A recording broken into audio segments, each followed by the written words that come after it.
غزوہ بدر ایک طویل موضوع ہے جس کو جب جب بیان کیا جائے ایمان بھی بڑھتا ہے، اسلام کی سر بلندی بھی نظر آتی ہے، اور سب سے بڑی بات میرے نبی کے معجزے اور اختیارات نظر آتے ہیں۔ غزوہ بدر کی تاریخ کو آپ اگر پڑھیں، حقیقت میں آپ اگر غزوہ بدر کی تاریخ کو اسلام کی ترجمانی کرنے والے جنہوں نے احادیث کو جمع فرمایا، جنہوں نے اس کے ضمن میں سیرت کو، شارحین نے شرح کو اکٹھا کیا، مفسرین کرام نے تفسیروں میں ان باتوں کو اکٹھا کیا، ان تمام باتوں کے مجموعے میں یہ خلاصہ کلام غزوہ بدر میں ملتا ہے کہ رب کائنات نے غزوہ بدر میں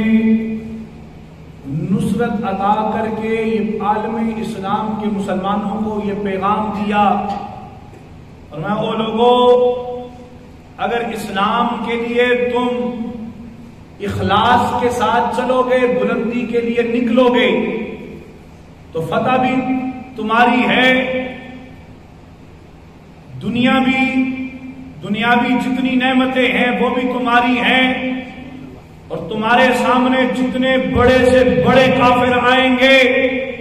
ہم ان کو تمہارے قدموں میں ڈھیر کر کر بتا دیں گے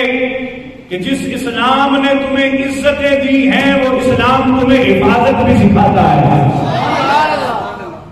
اور پھر دوسرا، کریمہ کا علیہ السلام کی ذات کے لحاظ سے خاص طور پر میرا نوجوان سمجھے، امام بخاری علیہ رحمہ نے اس کو لکھا، تبھی میں نے مجموعہ بیان کر دیا، مفسرین، محدثین، شارحین تمام نے یہ لکھا، میں کریمہ کا علیہ السلام کی ذات کے لحاظ سے اگر غزوہ بدر کو دیکھتے ہو تو نبی علیہ السلام کی ذات والا شان ایسی ہے کہ جس نے غزوہ بدر میں اپنے معجزات کا ظہور بھی کیا، اپنے عدل و انصاف کا ظہور بھی کیا، اپنے اختیارات کا ظہور بھی کیا، اور اللہ کے دیے ہوئے علم غیب کا ظہور بھی فرمایا۔